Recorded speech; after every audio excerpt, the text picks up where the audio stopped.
and welcome to DM But Group Tuition, a place for all the rankers. आज हम अपनी text book class 10 से लेने जाने वाले हैं how to tell wild animals by Caroline Wells. बहुत सारे लोगों ने अपने वीडियो के शुरुआत में ऐसा बोला है कि it's a very funny poem, it's a very funny poem. चलिए ठीक है, मैं ये नहीं बोलने वाला. कुछ इतना भी फनी नहीं है इसमें, लेकिन फिर भी ठीक ठाक थोड़ा ह्यूमरस क्वालिटीज अंदर यूज की गई है. जिस तरह से पोएम लिखी गई है, अगर आप अंदर का जो मर्म उसका अगर समझ जाएंगे तो थोड़ा बहुत फनी आपको भी ये लग सकता है.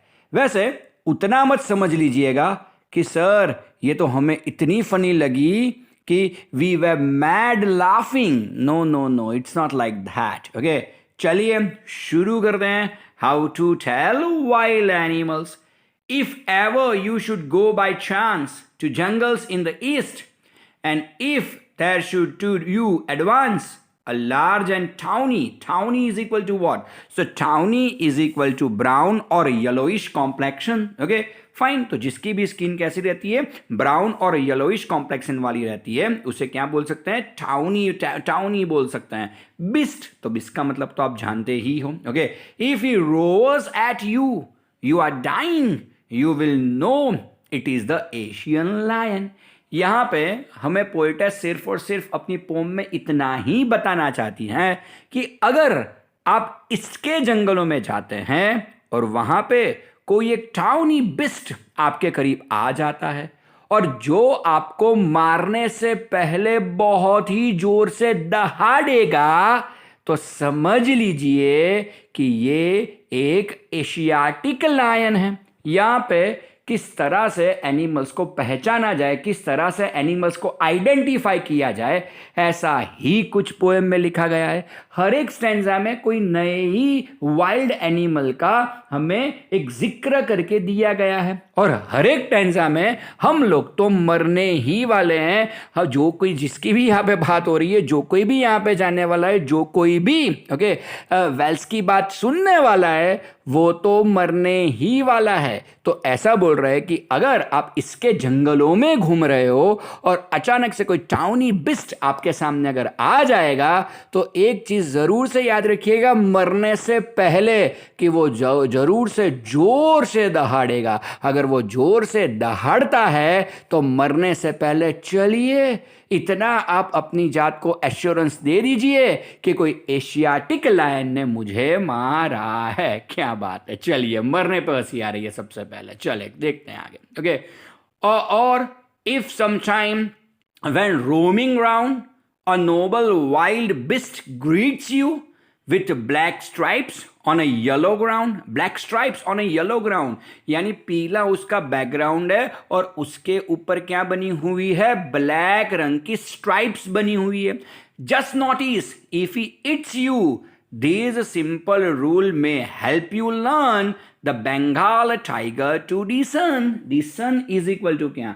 So discern is equal to identify, to know. We can speak like this. Okay, अब बोलते हैं कि चलिए. Okay, और if sometime when roaming around, roaming, यहाँ रोमिंग का मीनिंग क्या होता है? तो रोमिंग का यहाँ मीनिंग होता है यहाँ वहाँ सिर्फ और सिर्फ भटकते रहना. अगर आप किसी जंगल में चले जाओ और यहाँ वहाँ बस ऐसे ही घूम रहे हो, ऐसे ही रोम अबाउट कर रहे हो और अचानक ही एक नॉबल यानी कि यहाँ पे रॉयल, नॉबल यानी यहाँ पे एक रॉयल मीनिंग के द्वारा हमें सूचित किया जा रहा है. तो नॉबल यहाँ होता है रॉयल. अचानक ही कोई नॉबल बिस्ट बड़े आराम से अगर आपके सामने आ जाता है, ओके, और वो खाते खाते भी जो आपको अटैक करेगा, जो आपको कच्चा ही चबाने वाला है, तो जब वो आपको कच्चा ही चबा रहा हो लेकिन बिल्कुल रॉयल तरीके से अगर आपको वो मार रहा हो, बिल्कुल रॉयल तरीके से, ओके,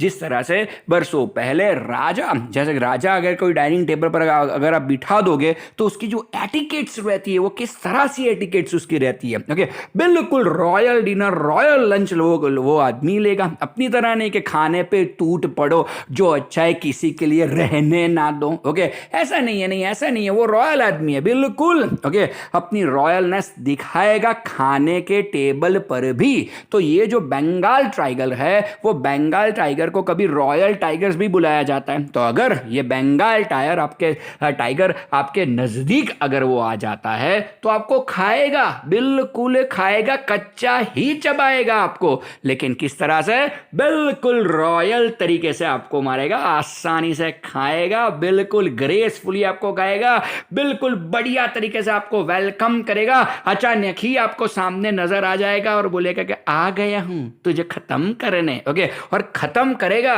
लेकिन बिल्कुल रॉयल तरीके से आप मरोगे। अगर बिल्कुल रॉयल तरीके से कोई जानवर, कोई बिस्ट आपको अगर मार रहा हो और जिसका बैकग्राउंड येलो हो और उसके ऊपर ब्लैक रंग की अगर स्ट्राइप्स हो तो समझ लीजिए ये जानवर और कोई नहीं है, सिर्फ और सिर्फ कौन है, बंगाल टाइगर है। तो आप बंगाल टाइगर के हाथों मर रहे हो, ऐसा सोच लीजिए।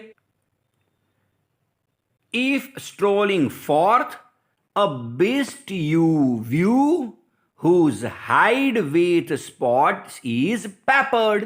समझिए यहां पे स्ट्रॉलिंग का मीनिंग यहां पे क्या होता है। तो स्ट्रॉलिंग माने वॉकिंग कैजुअल्स। अगर आप जंगल में बिल्कुल ही यहां से वहां, वहां से यहां कैजुअली चल रहे हो, यानी कि स्ट्रॉल कर रहे हो। फोर्थ यानी आगे बढ़ते जाना, जंगल में आगे ही आगे बढ़ते जाना। अगर कोई घना जंगल है और आप उस घने जंगल में बस यूं ही वॉकिंग कैजुअली यानी कि स्ट्रॉलिंग करते हुए जंगल में आगे ही आगे, फोर्थ माने आगे, आगे ही आगे बढ़ रहे हो। अब बिस्ट यू व्यू, और अचानक ही आपको कोई बिस्ट अगर वहां पे दिख जाता है, whose hide with spots is peppered. Hide माने क्या, तो हाइड माने यहां पे होती है एनिमल स्किन। एनिमल स्किन को हाइड भी बोला जाता है। और अगर उसकी जो एनिमल है, जो वो बीस्ट है, उसकी स्किन कैसी है, उसकी हाइड कैसी है, स्पॉट्स इज पेपर्ड, उसके ऊपर छोटे छोटे छोटे छोटे अगर स्पॉट बने हुए, बहुत सारे हेफेजार्ड स्पॉट अगर उसकी बॉडी पे बने हुए हैं, दूर से आपको तो वो पेपर की तरह ही लगेंगे। तो ऐसे पेपर्ड स्पॉट्स अगर उसकी बॉडी पे बने हुए हैं, as soon as he has leapt on you, leapt यहां पे पोएटिक लिबर्टी या पोएटिक लाइसेंस भी इसे बोल सकते हैं। यहां पे पोएटिक लाइसेंस पोएटेस ने यूज किया हुआ है। क्या, तो just have a look over here, has leapt. Leapt के स्पेलिंग में LEAPT आता है, लेकिन यहां पे ए नहीं लिखा गया, LEPT, इसे बोलते हैं पोएटिक लाइसेंस। वैसे हम ऐसा कुछ नहीं कर सकते, पोएट और पोएटेसिस को ऐसे लाइसेंसेस वगैरह दिए, लाइसेंसेस यानी कोई लीगल लाइसेंस नहीं है। पोएट्स ऐसा कुछ कर सकते हैं, वो अपनी रिदम या अपनी रेमिंग वर्ड सेट करने के लिए ये सारी चीजें वो लोग कर सकते हैं, ओके। उनको ऐसी लिबर्टी दी गई है कि पोएम में आप कुछ भी करो चलेगा, राइट, क्योंकि आप इसे एक रिदमेटिक सॉन्ग के फॉर्मेट में इसे आप पेश कर रहे हो, इसी वजह से। फाइन, तो as soon as he has leapt on you will know it is the leopard। बस वो कुछ नहीं करेगा, जैसा ही आपने उसकी तरफ देखा, उसने आपकी तरफ देखा, दोनों की नजर जैसी ही मिलेगी, वो और कुछ नहीं करेगा, सीधा आके आप पे ऊपर कूदेगा, आपके ऊपर छलांग लगाएगा वो, ओके, और कुछ नहीं। जैसा आपने उसे देखा, उसने आपको देखा, ओके, और उसे तो हो गया लव एट फर्स्ट साइट। और जैसे ही लेपर्ड को लव एट फर्स्ट साइट हो जाता है, वो करता क्या है, सीधा ही छलांग मार के आपके ऊपर वो कूदेगा ही कूदेगा। It will, या यहाँ पे you should read like this, it will, yeah, you will know it is the leopard, it will do no good to roar with pain. वो कुछ नहीं करेगा, वो रोअर भी नहीं करेगा, कुछ भी नहीं करेगा, टाइगर की तरह आपको ग्रीट भी नहीं करेगा। जैसे आपकी और उसकी नजर मिलती है वैसे ही वो आपके ऊपर टूट पड़ेगा, और जैसा ही वो आपके ऊपर टूट पड़ेगा पूरा शरीर आपका दर्द करने लगेगा, पेन से कर्राने लगने वाले हो आप लोग, क्योंकि वो बहुत ही ब्रूटल तरीके से आपको मारने वाला है। Okay, he will only lap and lap again, lap again. It is a poetic license. Here the poetess is using a poetic license. Okay, lap यहाँ पर भी a को इग्नोर किया गया है, तो he will only lap and lap again. बस वो बारी बारी से आपके ऊपर कूदता रहेगा, और जितनी बार आपके ऊपर कूदता रहेगा उसे तो मजा आने वाला है,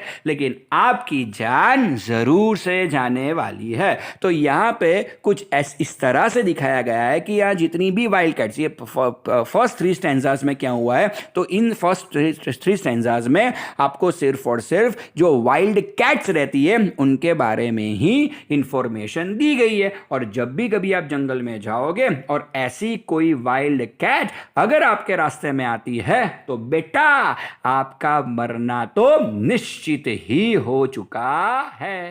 If when you are walking around your yard you meet a creature there who hugs you very very hard, be sure it is a bear. If you have any doubts, I guess he will give you just one more caress. Caress is equal to a gentle loving touch.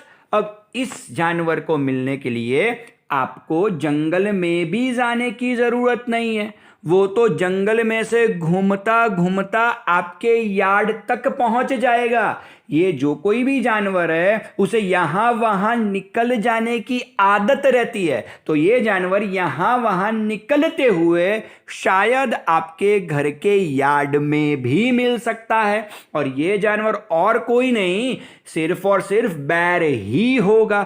बैर बड़े ही बिंदास होते हैं, वो कहीं पे भी आसानी से निकल जाते हैं। साइज डज मैटर, कौन पंगा लेगा भाई उनसे। साइज देखिए कभी बैर की, अब जितनी बड़ी उनकी साइज है उतना ज्यादा खाना उनको चाहिए। अगर आपके यार्ड में कुछ खाना पड़ा हो तो for sure they are gonna eat and they are gonna go, और वो चले जाएंगे वहां से। लेकिन मान लीजिए कि आपके यार्ड में कुछ खाने वाने को है नहीं, यार्ड में आप जरूर से हो लेकिन यार्ड में कुछ खाने को नहीं है, तो बैर आपको देखेगा, आपके नजदीक आएगा, आसानी से आपको एक बहुत बढ़िया वाली झप्पी यानी कि हग देगा। ओके, वो आपको जो हग करेगा वो आपको बढ़िया वाली वो झप्पी देगा। झप्पी देने के बाद वो आसानी से वहां से जाने वाला नहीं है। अगर आपको अभी भी डाउट है कि वो वहीं रहेगा या वहां से निकल जाएगा, ये बैर ही है कि और कुछ है, अगर आपको डाउट है तो आप समझ लीजिए वो दोबारा बड़े प्यार से आपको दोबारा झप्पी डालेगा ही डालेगा। यानी कि जब तक उसे अपना खाना नहीं मिल जाता वो यार्ड से जाने वाला नहीं है। यहाँ पे बैर को बड़ा फ्रेंडली दिखाया गया है, बैर फ्रेंडली बिल्कुल नहीं होते, वो आप पे बहुत जल्दी से अटैक कर सकते हैं। यानी कि वो यहाँ पे हमें इतना ही दिखाया गया है कि वो आपको हग कर रहे हैं, वो आपको एम्ब्रेस कर रहे हैं, ऐसा नहीं है। अगर उसमें फूड नहीं मिला तो वो आपको छोड़ने वाले तो बिल्कुल नहीं है। समझिए, वो आपको हग नहीं दे रहे, वो आपको एम्ब्रेस नहीं कर रहे, वो आपको प्यार से नहीं बुला रहे भाई। वो लोग क्या कर रहे हैं, तो वो बैर सिर्फ और सिर्फ ये आपको एक ही इंडिकेशन देता है कि बेटा तेरे को घर में जाना है तो खाना लाके दे, खाना होगा तो खाएंगे और आसानी से निकल जाएंगे, वरना तेरी खैर नहीं। तो इस तरह का जानवर कौन सा रहता है, बैर रहता है। अब देखिए अपने आगे वाले स्टैंजा में क्या लिखा हुआ है, though to distinguish beast of prey a novice might nonplus, novice यानी कि नौसिखिया, जिसकी नई नई जॉब लगी और वो सब कुछ वो सीख रहा है, उसे हम क्या बोलते हैं, नोवाइस बोलते हैं। नॉन प्लस, नॉन प्लस माने क्या, तो नॉन प्लस माने confuse, bewildered, we can even speak like this. तो जरा ध्यान से देखिए, पूरा स्टैंजा पढ़ता हूं। नोवाइस यानी आपको मालूम पड़ गया, नौसिखिया हम जिसे बोलते हैं वो, ओके। और नॉन प्लस यानी कि कंफ्यूज्ड यानी कि bewildered, we can speak like this. अब पूरा स्टैंजा पढ़ता हूं, क्या बताना चाहते हैं ध्यान से आप देखिएगा। Though to distinguish beast of prey, a novice might non plus the crocodile you always may tell from the hyena. Thus hyenas come with merry smiles, but if they weep they are crocodiles. अब आप समझिए यहां पे कहना क्या चाहते हैं कि जब भी कभी आप दो जानवरों की तरफ अगर देखेंगे, दो वाइल्ड एनिमल की तरफ आप देखेंगे, एक तो है हाइनास और दूसरे है क्रोकोडाइल्स, ओके, तो आपको वो नौसिखिए लग सकते हैं, उनकी हरकतों से वो आपको नौसिखिए लग सकते हैं, वो आपको कंफ्यूज्ड लग सकते हैं कि क्या कर रहा है क्या नहीं कर रहा है, राइट, ओके। जब शिकार की बारी आती है तो बहुत बार हम लोगों ने देखा है कि शिकार अगर क्रोकोडाइल या पानी के नजदीक आ रहा हो तो क्रोकोडाइल डायरेक्ट उस पर अटैक नहीं करता, वो पानी में चला जाता है। तो ये काफी कंफ्यूजिंग है कि भाई शिकार उसके सामने आ रहा है, वो पानी में क्यों जा रहा है। So simple is this. तो हमें क्रोकोडाइल उस टाइम पे कंफ्यूज दिखेगा, लेकिन वो कंफ्यूज नहीं है, वो नोवाइस, वो नौसिखिया नहीं है, वो जानता है कि पानी में से कभी भी वो बाहर आ सकता है और बिल्कुल अपने जो कोई भी शिकार है उसको वो कंफ्यूज कर देगा। वो कंफ्यूज नहीं है, जो उसका शिकार है उसको वो कंफ्यूज करके मार डालेगा। तो सिंपल लॉजिक इज दिस कि हमें ये दोनों नोवाइस दिखेंगे यानी कि नौसिखिए लगेंगे, ओके। हमको वो लोग नॉन प्लस यानी कि कंफ्यूज्ड दिखेंगे। दूसरा कौन सा है, हाइनास। अगर आप हाइनास की अगर बिहेवियर पैटर्न अगर आप देखोगे तो उनकी बिहेवियर पैटर्न ऐसी ही होती है जैसे उनको कुछ पता ही नहीं चलता, वो यहां से वहां से यहां कुछ इस तरह से भटकते रहते हैं कि हमको कुछ ऐसा लगेगा कि बिल्कुल बुद्धू वाला जानवर है, ऐसा हमको लगेगा, बिल्कुल बुद्धू। अगर आपका उसका आप चेहरा देखोगे तो वो बिल्कुल बुद्धू दिखेगा आपको, ओके, नौसिखिया लगेगा आपको, राइट। वो शेर की तरह शिकार नहीं करते, वो बंगाल टाइगर की तरह शिकार नहीं करते, वो लेपर्ड या चीते की तरह शिकार नहीं करते, ओके। वो बड़ी चालाकी से अपने शिकार को फांसते हैं, उसके बाद में उसे जाके मारते हैं, तो वो काफी बुद्धू दिखेंगे आपको। तो यहां पे इसी वजह से नोवाइस और नॉन प्लस टर्म्स उन दोनों के लिए यूज की गई है, ओके। लेकिन जब भी आप देखोगे तब हाइनास और क्रोकोडाइल जिस तरह से शिकार करते हैं वो शिकार कुछ अलग ढंग का ही रहता है। वो आपको कंफ्यूज करके मारेंगे, वो कंफ्यूज नहीं है, वो आपको कंफ्यूज करके मारेंगे, ओके।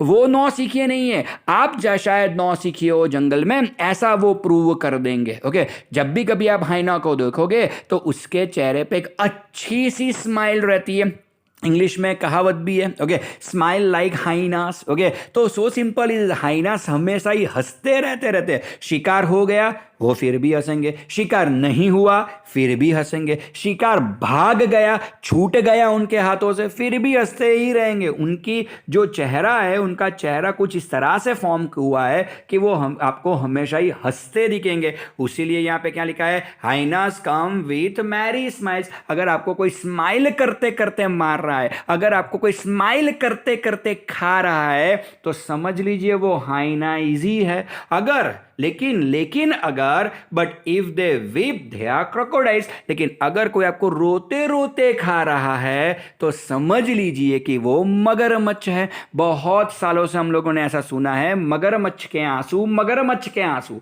ये मगरमच्छ के आंसू निकलते कब हैं, ओके। तो मगरमच्छ के आंसू तब निकलते हैं जब मगरमच्छ कोई बड़ा शिकार कर लेता है, बड़े जानवर को वो मार लेता है, और जब वो प्रेशराइज करके वो अपने जड़बों के बीच में, अपने जॉस के बीच में बहुत प्रेशराइज करता है उसे काटने के लिए, उसे निगलने के लिए, तो जब वो बहुत ज्यादा अपने जॉस पे प्रेशर रख देता है तब उसकी आंखों से आंसू निकलना शुरू होते हैं। इसका मतलब वो रो नहीं रहा। आप भी जानते हो मगरमच्छ के आंसू किस टर्म में यूज होते हैं, राइट? तो वो रो नहीं रहा, उसे तो मजा आ रहा है भाई, उसे तो मजा आ रहा है, लेकिन वो जॉस पे जितना प्रेशर रखता है उस प्रेशर की वजह से उसके आंख में से आंसू निकलते हैं। और यहां पे हमें यही बताना चाहती है पोइटेस कि अगर आपके साथ को अगर कुछ ऐसा हो जाए, अगर आपको कोई स्माइल करते करते खा रहा है तो समझ लीजिए कि हाइनास ने आपका शिकार किया है, लेकिन अगर कोई आपको रोते रोते खा रहा है तो समझ लीजिए वो मगरमच्छ है, क्योंकि खाते समय जितने भी मगरमच्छ रहते हैं उनकी उनकी आंखों से आंसू निकलते ही हैं। वो रोते नहीं, आप मारे गए हो उसके बारे में वो सैड या दुखी नहीं है, लेकिन वो प्रेशर की वजह से, जॉस के जो प्रेशर रहता है ना, उनकी वजह से उनकी आंखों से आंसू निकलते हैं। तो अब जाके मालूम पड़ा कि इसे मगरमच्छ के आंसू क्यों बोलते हैं। चलिए थोड़ा आगे बढ़ते हैं। द ट्रू कैमिलियन या चैमिलियन, बहुत सारे लैंग्वेज में चैमिलियन भी बोलते हैं, या आपको थोड़ा विचित्र लग सकता है ये, लेकिन बहुत सारी लैंग्वेज में शायद आपके टीचर भी चैमिलियन बोलते हो, लेकिन हम लोग इसे कैमिलियन बोलेंगे। चलिए, the true chameleon is small, a lizard sort of thing. Okay, एक कैमिलियन काफी छोटा होता है, छिपकली जितना ही होता है। He hasn't any years at all, उसके कान तो बिल्कुल ही नहीं होते हैं। And not a single wing, और कान तो है ही नहीं, तो फिर विंग की तो कोई बात ही करने लायक नहीं बचती। If there is nothing on the tree it is the chameleon you see. Okay, और यहां पे क्या लिखा गया है कि अगर आप पेड़ों की शाखों पे अगर कुछ देख रहे हैं और पेड़ों की शाखों पर आपको कुछ नहीं दिख रहा, तो समझ लीजिए कि आप कैमिलियन को देख रहे हैं। Chameleons are masters of disguise. हम ऐसा भी बोल सकते हैं कि वो लोग कैमोफ्लेज के बादशाह हैं। ओके, अगर पूरी तरफ चारों तरफ अगर ग्रीनरी है तो वो अपने आप को ग्रीन कर लेंगे, चारों तरफ अगर सूखा पड़ा है तो वो अपने आप को ब्राउन कर लेंगे। ओके, चारों तरफ अगर मेपल ट्री जैसे रेड रंग के फ्लावर्स या रेड रंग के लीव्स है तो ऑब्वियसली वो अपने आप को रेड में कन्वर्ट कर लेंगे। ओके, तो कैमिलियन की ये हरकतें कैमोफ्लेज वाली ऐसी रहती है कि आपको कभी मालूम ही नहीं पड़ता कि आपके आसपास कोई कैमिलियन है। इसी वजह से पोएट हमें क्या बताते हैं, तो पोएटेस हमें यहां इतना ही बताती है कि अगर आप देख रहे हो पेड़ की तरफ और पेड़ पे अगर आपको कुछ नहीं दिखाई देता, समझ लो कैमिलियन है ही है। तो जब भी आप जंगल में जाएं, इतनी चीजों का ध्यान आपको। Now let's discuss some poetic devices और literary devices from the poem. Just go for the first stanza. The line is, if he roars at you as you are dying, it's onomatopoeia because the sound word roars has been used into it. Okay, let's go for the second stanza. Okay, the line is, a noble wild beast greets you. Here two literary devices are used into this sentence. The very first one is oxymoron. Why it is oxymoron? Because two opposite ideas of wild and noble are used together. And the second literary device used into this sentence is personification, because the tiger has been given the human quality of greeting. Okay, let's go for another line. With black stripes on a yellow ground, it's absolutely metaphor. Why is it metaphor? Because there is an indirect comparison between the earth as ground and the background for the tiger's black stripes. Okay, let's go for the third one. Just notice, if he eats you, it is an irony. Why it is an irony? Because one cannot notice anything when one is no more. Let's go for the third stanza. Okay, whose hide with spot is peppered. It is again a metaphor. Why it is metaphor? Because there is an indirect comparison between the hide of the leopard and a dish sprinkled with pepper. So that's why it is metaphor. Okay, it will do no good to roar with pain. It will do no good to roar with pen. The very first literary device came to my mind is litotes. Why it is litotes? Because negation is used to convey a strong positive idea. Again, it's onomatopoeia because roar word has been used into that. Okay, the third literary device came to my mind is hyperbole. How it's called be hyperbole? Okay, it is hyperbole just because the intensity of pain is exaggerated by saying that the person will roar with pain. Okay, chalo, let's go for one more. He will only laugh and laugh again. It is repetition. Why it is repetition? Because the word laugh is repeated for emphasis and poetic effect that we can say. Okay, let's go for the fourth stanza. Okay, who hugs you very very hard? The very first is repetition. Why it is repetition? Because the word very is repeated for emphasis. Second one is hyperbole. Why it is hyperbole? Because the intensity of the hug is exaggerated by the repeated word very. And the third literary device used into this sentence is alliteration because the consonant sound H is repeated twice. Let's go forward. Okay, be sure it is a bear. You can clearly see this. Be sure it is a bear. It is alliteration. Why it is alliteration? Because the consonant sound B is repeated twice. Let's go for the fifth stanza. Okay, it is a novice might non plus. Absolutely, it's alliteration because the consonant sound N is repeated twice. Okay, let's go for one more sentence of this stanza. Hyenas come with merry smiles, but if they weep, they are crocodiles. It's antithesis. Why it is antithesis? Because opposite ideas of smile and weep are used in the same sentence. Okay, let's go for the last stanza. Okay, it is he hasn't any ears at all and not a single wing. It's littered. So why it is littered? Because negation has been used to convey a strong positive idea. And the last one, if there is nothing on the tree, it is the chameleon you see. If there is nothing on the tree, it is the chameleon you see. It is completely antithesis. Why it is antithesis? Because two opposite ideas, there is nothing on the tree, but you see the chameleon are used in the same line. And again, it's a littered. Why it is littered? Because negation has been used to convey a strong positive idea. So that's for okay for today's lecture. Here DMs are signing off. Thank you. Bye.